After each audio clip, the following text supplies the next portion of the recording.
What's up, guys? Hi. I'm in New York. I just got in from Philly. We're gonna break down the latest headlines, and I'm gonna give you an update on how the tour is going. It's been quite the adventure. But I hope you're ready for it. I love you. I appreciate you. Let's dive in.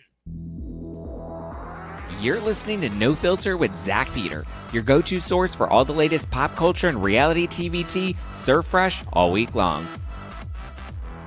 Now, let's dive in. Hi, guys. I just got in this morning from Philly. We had the show in Philly last night with the Brawl Bros and Giorgio Saz and Jackie Goldschneider. It was a lot of fun. We had a great time. And then I just got into New York. I'm in New York doing some press for the tour. And then what's today? Thursday, Saturday morning, I go to Chicago because we have the Chicago show this Sunday. What a whirlwind. Funny enough, Chef Stu is also in New York right now. So he just left. I wanted to tape some podcast stuff with him, but it's okay. We came, we hang, we kikied, we had a drink, we filmed some stuff. Stay tuned. But yeah, it's been a fun, adventurous tour. I'm hanging in there. It's been like nonstop travel, but I love exploring the difference. I mean, right now I kind of feel like everything's a bit of a blur and everything's a bit of a blip. And I'm like, wait, what day is it? What city am I in? What hotel room am I in right now? Like, am I this number, that number? Where am I staying? What's happening? What's going on? But I love coming to New York. I always have a great time in New York. I'm hanging with some friends, visiting some friends, doing some press. Philly was a blast. Everyone that came out to Philly, thank you guys so much for coming and supporting. So grateful to the Brav Bros, Steel and Shooter. Well, now I guess the host of Bros and Shows. So grateful to Giorgio Saz. So grateful to Jackie Goldschneider. Same thing with Dallas, like Leanne Locken, Hannah Fauch, Hagen Batch from Vanderpump Villa, Colonel Kurtz. Phoenix, we had Andy Signor, we had Lauren Knighty, we had Omar the Tilted Lawyer, we had Clayton Eckerd. It's just been fun. We've had such great crews on stage in every city, and we've also had just great crews come out to the shows every single city so far. Next up, we have Chicago this Sunday with Jenny McCarthy, Donna Bowling, Chef Stu. You can get your tickets at nofilterlive.com. And then coming up, we have New York with Elsie. Ellsrich is going to be in the show. And we also have Andy Signor from Popcorn Planet. He's going to be in the show as well. So grab your friends, bring your subpoenas to our New York City show, August 3rd in New York. Concrete jungle where dreams are made of. Chicken wing, hot dog and bologna, chicken and macaroni, chilling with my homies. And then we have Seattle on August 8th with the Sidley twins, and then Los Angeles on August 10th. So it's been fun. It's been a good time. I've loved every single second of doing this tour, the highs, the lows, the craziness. And when I tell you, I promise you are going to get to see it all unfold. You are going to get to see it all unfold. So yeah, just stay tuned. What else? So let's recap some of the latest headlines, because I feel like at this point there's so much that's been going on. I've been trying to keep up with it all. People are finally expecting James Vituska in the Blake Lively, Justin Baldoni legal drama. Vituska, the Daily Mail reporter that kind of stirred up all the drama, people are expecting that he's going to be updating his affidavit. Remember, he filed the affidavit in support of Leslie Sloan, and then Perez Hilton was like, oh, he's going to retract that and update it. Well, now he seems to have a new attorney on the docket, so Vituska seems to still be in it. I would imagine, I mean, I don't know if it's actually true that he's going to be retracting his statements and saying that he filed them under duress, but at least he's still in this legal mess. And I would imagine, I don't understand why he's still in this legal mess if there wasn't some sort of update that he had to offer. So even though we don't have anything just yet, there's something going on. There's something a brewing with Vituska. So we'll have to wait and see. Let's see what's been going. Listen, I apologize, but I'm just going to kind of scroll page 6 in Us Magazine and react to whatever major breaking news we have. Let's see. So I know we've talked a lot about the astronomer CEO and the affair from the Coldplay concert. wild, crazy, hilarious wackadoodle, right? I believe there's a new video of the two of them canoodling that Page Six had just revealed, where you can see them canoodling in a video behind. It's so crazy because they were so obvious in the canoodling that now I understand why the camera panned to them, because they were like, they stuck out like a sore thumb. So I'm sure the cameras were just kind of like, well, yeah, this is a cute couple. Let's put them on the kiss cam. Let's put them on the, you know, here's a photo from Page Six that I'll pull up for you guys. And you can see like they were very much like no shame. They're all about it, living their life, doing their thing. Look at that. You can see them just doing a little canoodling in the back. I believe, if I'm not mistaken, I think she just stepped down. She's leaving the company. He has stepped down. They have an interim person. Oh, she was Chief People Officer was her official title. CPO. So he was CEO. She was CPO, which I'm assuming is because she was head of HR. She's no longer with Astronomer. So it was revealed on Thursday. So yesterday. Well, Thursday, today is the day I'm taping it, but yesterday she was released and let go. She resigned, or she was not let go, but she was released from the company because she put in her resignation and she decided to step down, which kind of makes sense because when you're in the big scandal, it doesn't look good with the CEO and the, what's her name? CEO and the HR person. Not looking too cute, not looking too hot. Crazy, crazy. So yeah. What a time. What a time. What a time. What a mighty good time. A mighty, mighty good time. Okay, let's take a quick pause to shout out this week's sponsors, and then we will jump back into more hot headlines. Most people don't realize pork is one of the biggest sources of parasites in the world. Study after study proves it. The CDC says pork is the primary source of trichinosis infections worldwide. The WHO and CDC list pork as a top source for tapeworms and toxoplasmosis. Research shows pork has poor detox channels, making it easy for parasites to survive and pass to humans. If you eat pork or sushi, travel, have pets, or simply want to protect your gut and immune system, it's one more reason to do a targeted medical grade full body parasite cleanse at least once a year. That's why the wellness company created the ivermectin plus mebendazole parasite cleanse. This unique, powerful combination helps eliminate unwanted parasites and supports your immune system, digestion, and overall health. Fill out a quick intake form and get a 4-usage supply medical grade cleanse shipped straight to your door.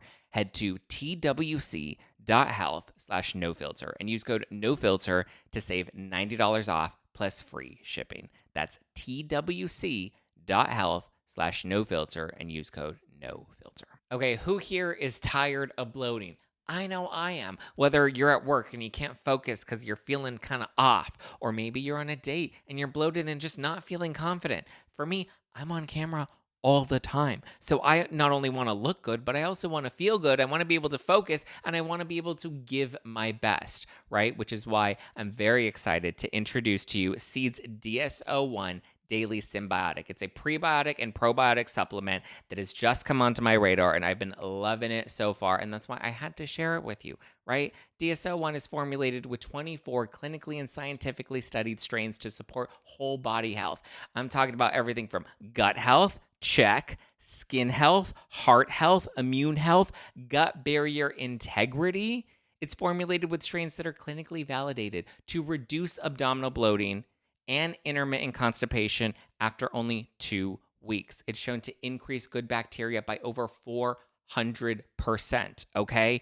It's super easy to take. I just take 2 capsules a day. I recommend it to all my friends. If you're having tummy issues, if you're getting bloated, if you're not feeling confident, if you're not feeling good, it can help with so many different layers in your life. Like I said, from gut health to heart health to skin health, immune system health. Like, it's just overall a great fit for your daily routine. I've been loving it. I've been recommending it to all my friends. And if you want to jump on board, get ahead of your New Year's goals with a routine that helps you right now by going to seed.com. That's SEED, seed.com/nofilter25 and use code NOFILTER25. That's code NOFILTER25, NOFILTER25.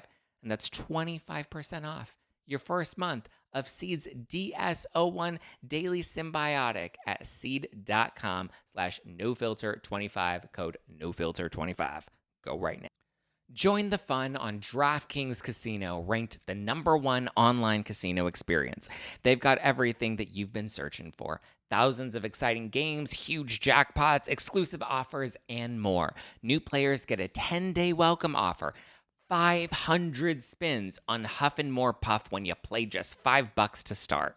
Download the DraftKings Casino app, sign up with code NOFILTER, and spin your favorite slots. The crown is yours. Gambling problem? Call 1-800-GAMBLER. In Connecticut, help is available for problem gambling. Call 888-789-7777 or visit ccpg.org. Please play responsibly. 21 plus. Physically present in Connecticut, Michigan, New Jersey, Pennsylvania, West Virginia only. Void in Toronto. Eligibility restrictions apply. New customers only. Non-withdrawable casino spins issued as 50 spins per day for 10 days. Valid for feature game only and expire each day after 24 hours. See terms at casino.draftkings.com/promos. Ends 8/24/25 at 11:59 p.m. Eastern. #1 based on Eilers and Kraychek, second half 2024 product analysis. Okay. So we talked about the astronomer. There's not a whole lot going on with Blake Lively. I saw that a lot of the content creators are now on the docket for with the hearing for the judge. So it seems like they're Andy and Lauren and Kirsty Flaw, like they're all gonna have their time to be like, listen, judge, motion to quash, listen to us. Blake Lively's being a bully. She can't handle the online criticism, so she's gonna now try to silence people. And I believe Blake Lively's team issued a statement to to Variety, claiming that they just did something standard that's legally standard. Just like filing a CRD complaint is legally standard. Filing a Van Zandt lawsuit / subpoena drama, that's typically legally standard. Like, yeah, she does a lot of things that are legally standard, but morally and ethically corrupt. So, sorry, Blake Lively, we're not buying what you're selling, sister. Sister, sister, sister, sister. I got my own mind. I do my own style in my own time. What else? Hulk Hogan passed away. That's actually kind of sad. He seemed pretty very fit, very macho, but he, I believe, went into cardiac arrest and just passed away this week, which is so sad because we had the guy from, who is the actor? The actor that drowned this week. What was his name?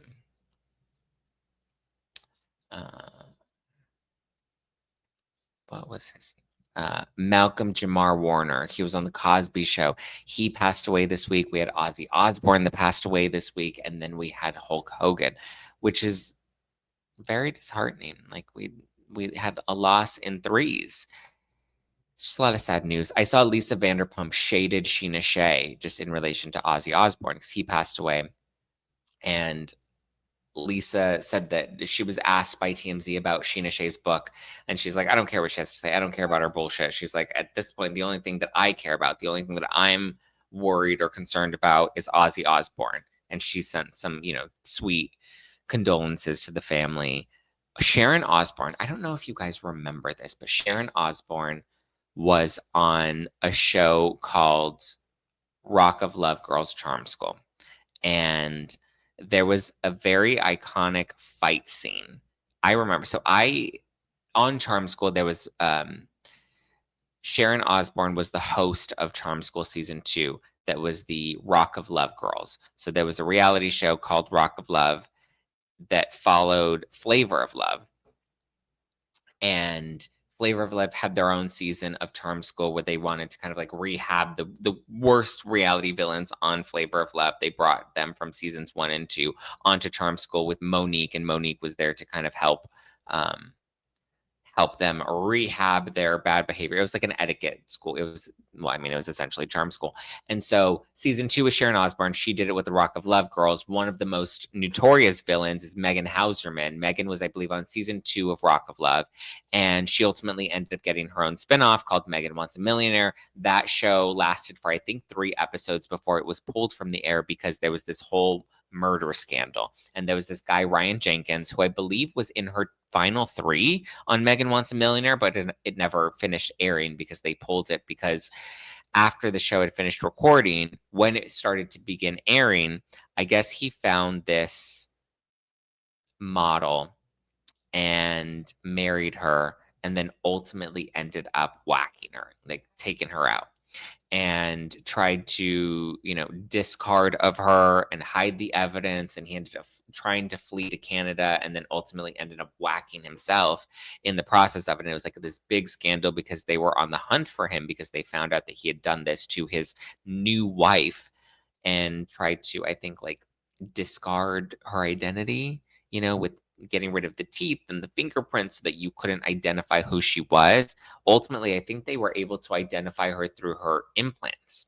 Her breast implants is how they were ultimately able to find her. But so Meghan was part of that. So if you remember that Of Love VH1 era, I Love Money, Charm School, Rock of Love, Flavor of Love, what was it? Chance at Love, I Love New York, Tiffany Pollard, she's having her moment since House of Villains.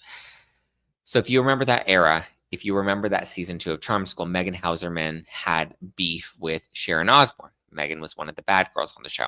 Sharon Osbourne, she was the host, and they, at the reunion, got into a big altercation. Here I have a clip because it's starting to go viral again because there was a jab that Meghan threw at Ozzy. Any country. So does your husband, because the only thing he's managed to do as a celebrity is to watch your husband's. Oh, I feel so sorry for. Excuse me before I answer. Let's have professional acting. You okay? Yeah, let's have practice. Pours the wine on Meghan. And then eats her.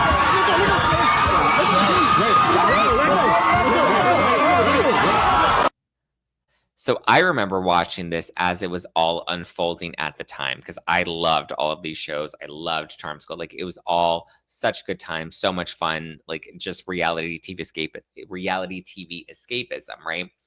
So I remember when this aired, Meghan and Sharon ended up getting into some big legal dispute, and then you don't actually hear what Meghan says on the show. I think Sharon fought to remove it, as did Meghan. I think Sharon fought to have what Meghan said bleeped out, and I believe Meghan fought to have Sharon's actual attack, like when she actually hits her, that removed from the footage. So because they were going through active litigation, ultimately I think they ended up settling, but you don't hear what Meghan says, and you don't actually see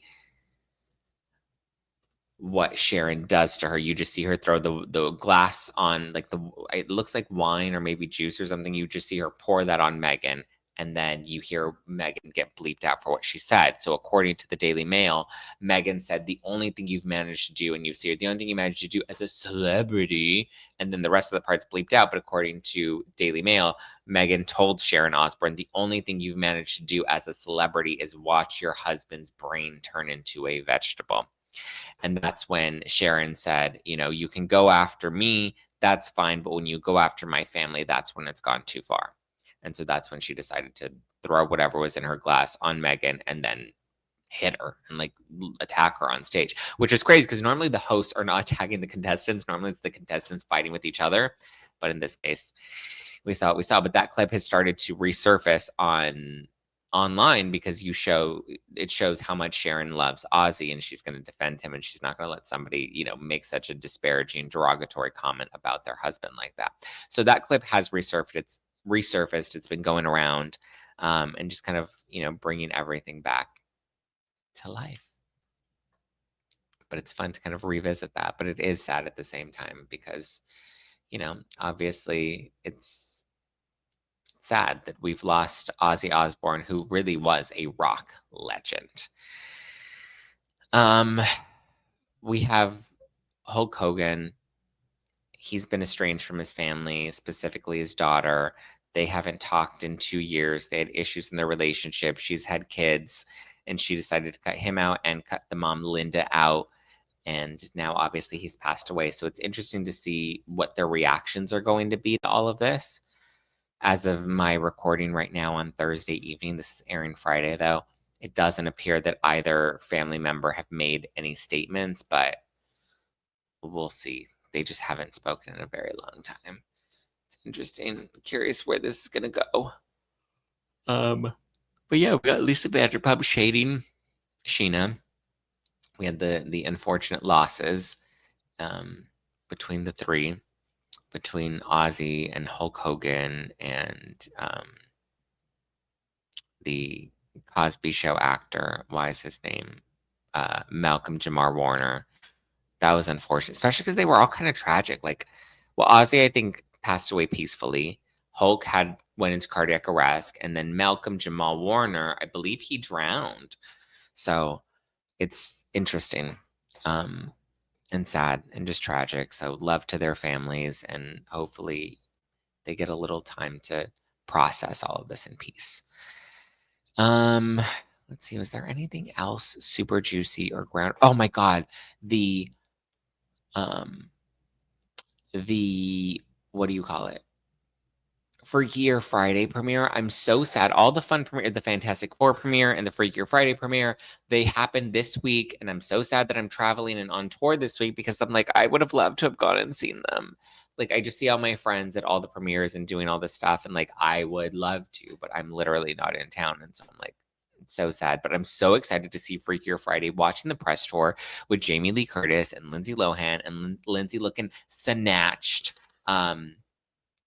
Just looks so yummy. I cannot wait. I cannot wait. I cannot wait. I'm so excited to see it all unfold. And then, speaking of nostalgic remakes, we have our first look at The Devil Wears Prada 2. So we have Meryl Streep returning as Miranda Priestley, and we have Anne Hathaway returning as Annie Sachs. And we have photos because they're filming it, I believe, right now in New York. And so we have our first look at both Andy Sachs is her character's name. Andy Sachs and Miranda Priestley. We have our first look at them with new photos that just hit online. So here is Miranda Priestley. Oh, there we go. Here's Miranda Priestley rocking the same iconic hair that we saw from the original. Meryl looks different, though. I guess it's supposed to be like Anna Wintour inspired, so she has the same hairstyle. It's literally the exact same hairstyle. I'm excited to see them back on screen. I'm excited to see what they bring because I just think it's going to be. I love that we're going back to Freakier Friday, and now we have The Devil Wears Prada 2. I don't know if it's just called The Devil Wears Prada 2. And then we have Anne Hathaway. She looks great with her new face. Anne Hathaway is looking snatched, and I'm here for it. I'm very, very much here for it. Do we have Emily Blunt yet? Oh, we have Stanley Tucci. We have a photo of him. He literally looks exactly the same as he did back in the day. Exactly. I don't think we have Emily Blunt yet, though. We have some of the newer faces that are in it or that are going to be in it, but we haven't actually seen anything of Emily Blunt yet. It looks like Andy, who Anne Hathaway plays, it looks like her character maybe. Oh, it's interesting. She has a runway. Okay, so there are more photos that were published via Getty by Variety. Or sorry, not by Variety, by Deadline. So here's another photo of Anne Hathaway filming The Devil Wears Prada 2. And she has, if you look, she's wearing like a very fashionista summer dress with the hat and the sunglasses and her chunky heels. So she definitely seems to have embraced the fashion world. And then if you zoom in, you can see that her garment bag says Runway on it. So it has the Runway logo, which is the magazine that Miranda Priestly runs.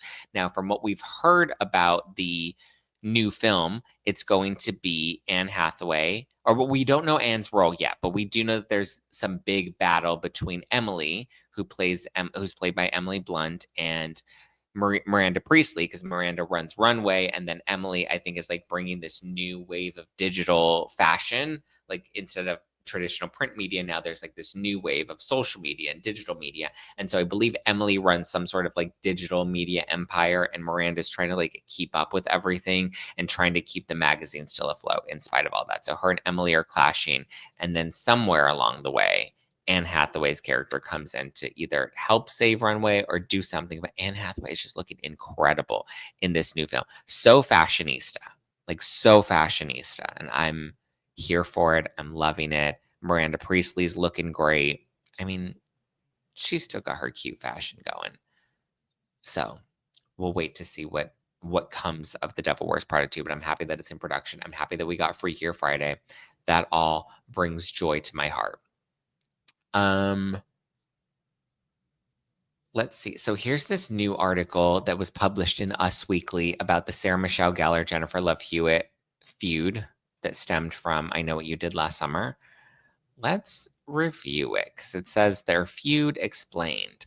I feel like we've broken it down. It says, I Know What You Did Last Summer co-star Sarah Michelle Gellar and Jennifer Love Hewitt have been rumored to have a frosty off-screen relationship since the horror classic's 1997 release. The controversy starts over persistent rumors that Hewitt asked producers to kill off Gellar's character, Helen Shivers, in the original I Know What You Did Last Summer, so her co-star couldn't return for the sequel. I Still Know What You Did Last Summer.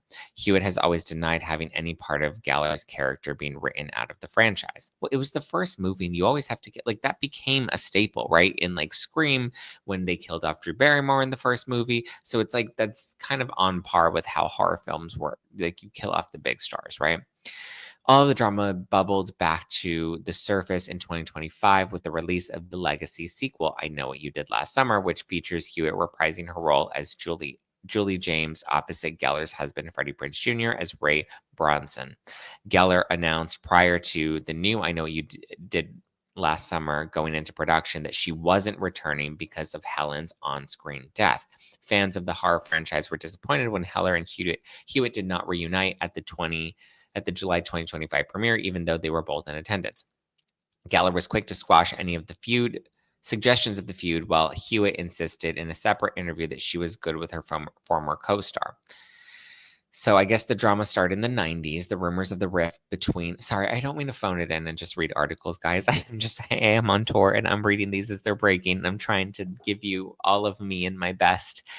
I do feel like it is kind of cheap reporting. I'm just kind of reading the reports right now, but I promise once the tour is wrapped, I'll be back in the zhuzh. But so Us Weekly writes, the rumors of a rift between Gellar and Hewitt date back to when they were filming I Know What You Did Last Summer. Some fans speculated the two didn't get along on set, so Hewitt encouraged producers to kill off Gellar's character.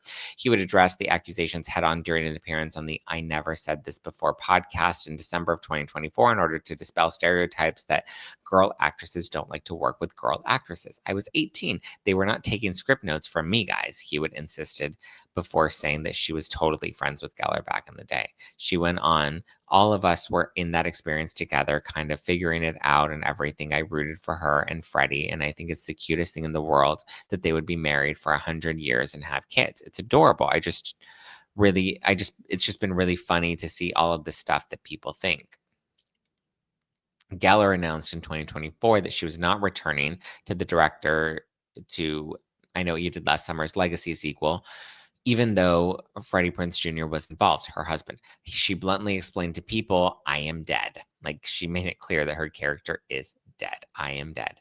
The actress was otherwise enthusiastic about the project, revealing, my best friend is directing it, so we joke that I have an unofficial job, which is I am continuity. So I'm always the one telling her, well, this would happen or that would happen with those characters. So I do kind of have an official job title. However, there was an awkward moment 2 months ago later in the premiere of the show Dexter when on Extra, when Extra asked Gellar for an update on the new I Know What You Did Last Summer. She said, I have nothing to do with that. She responded before walking away. Hewitt's return as Julie was announced only 2 days after Gellar's awkward red carpet response, leading fans once again to suggest that there was friction between the pair. Gellar attempted to clarify that situation by sharing a photo from the I Know What You Did Last Summer set, in addition to explaining why she'd been so reticent to discuss the movie. Aspiring actors, please note the deer in headlights reaction is perfect for when you are excited to see so many old friends in one project, but have already stupidly forgotten what NDA means this month. Stupidly forgotten what NDA means once this month. Hewitt tried to squash the beef of the feud narrative during an interview with The Vulture in July 2025. The former Party of Five star insisted that she hadn't really been in contact with Gellar since they worked on I Know What You Did Last Summer back in the day. I honestly don't even know what that was or how it came to be. I just think people don't want the narrative to be easy. Why do we always have to be against each other or out for each other? When asked about the relationship with Gellar, Hewitt replied, I haven't seen Sarah. Literally, we have not talked since we were 18 when the movie first came out. That's why it's so funny to me. People are like, say something back. And I'm like, what am I going to say? I've not seen her. On my side, we're good. I have no idea where this is coming from. Which is just interesting because if you look at the cast photos, which I pointed out from the premiere, Jennifer Love Hewitt and Freddie Prinze Jr. don't pose together. There was no photo of them together. There was no photo of Jennifer Love Hewitt, Sarah Michelle Gellar, and Freddie Prinze Jr. all together on the carpet, which you would think they would absolutely do considering they are the legacy characters, right? And so I get that they're trying to downplay that there's no feud, but also at the same time, I don't know if I entirely buy that because they don't pose and they're just like, well, we haven't seen each other, we don't know each other, we don't talk to each other. But it's like, why haven't you talked to each other? Like, you would think you would have some sort of connection or conversation or something in all of the time that, you know, I don't know, it's just so bizarre to me, is it not? I don't know if I buy that they're not feuding. I don't think they like each other. And I don't think, maybe in their head they're like, yeah, we're not feuding, but like we also don't really care for each other, don't really want to see each other. And I think that's why maybe Freddie Prinze Jr. didn't want to take a photo with Sarah Michelle Gellar out of loyalty to his wife, because maybe she doesn't like her. I don't know. I don't know. But that's the feud update on the two of them. It doesn't seem like they're going to cop to it. Let me know when you're ready for I Know What You Did Last Summer spoilers. If you watched the movie, let me know if you're ready to discuss it. God, I feel like this angle and this lighting and the shadows make me look horrid and atrocious. It's okay. It's all good. Good angles, good lighting, all that other good stuff. It's gonna be all good. It's gonna be all good. All good.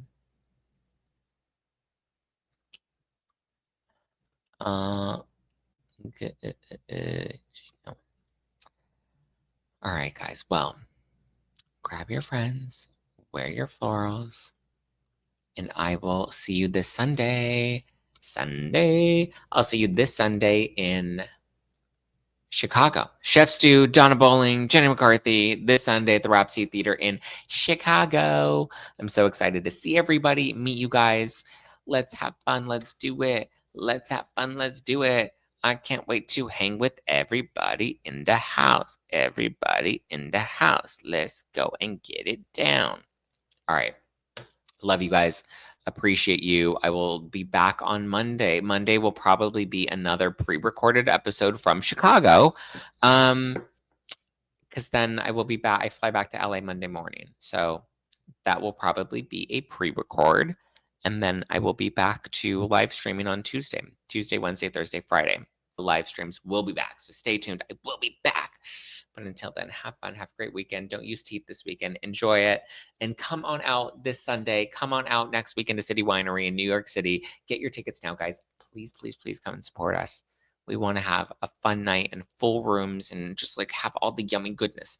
So please come on down. Get your tickets at nofilterlive.com. That's nofilterlive.com. Jenny McCarthy, Donna Bowling, Chef Stew this Sunday, July 27th in Chicago. And then actually the New York show with Andy Signor and Ellsrich, that's going to be the first show since Blake Lively's official deposition, which is happening this upcoming Thursday on July 31st. So we're going to have a lot to talk about. Come on down. Drive into New York. If you're coming solo, come solo. It's okay. I always tell people, don't worry about coming solo. because you're going to make friends. You're going to have fun. You're going to meet other people that like to talk shit about Blake Lively, that love to talk about reality TV drama, all that good stuff. Come on out. It's going to be a good, yummy time. So I'll see you there. City Winery, Andy and Ellsrich, new show just announced, August 3rd. Book your trip now. Plan your drive, get your tickets, do the VIP package because it's really fun. And I like to get to meet with you guys and hang out with you guys and have a drink before the show. You get tote bags that I'll sign for you if you want me to sign. If you want me to send bags, I'm happy to sign them. Bring your tote bags, bring your phone so we can take selfies together, and it's going to be a good time. All right, guys, I love you. I appreciate you. Give me a follow, Just Plain Zack. Follow the podcast at No Filter with Zack. Get your tickets to the Zacktivated tour. Dates are coming to an end, so get your tickets now at nofilterlive.com. That's nofilterlive.com. All right, guys, love you, appreciate you. Talk to you on Monday. Have a good weekend. Ciao for now. Bye.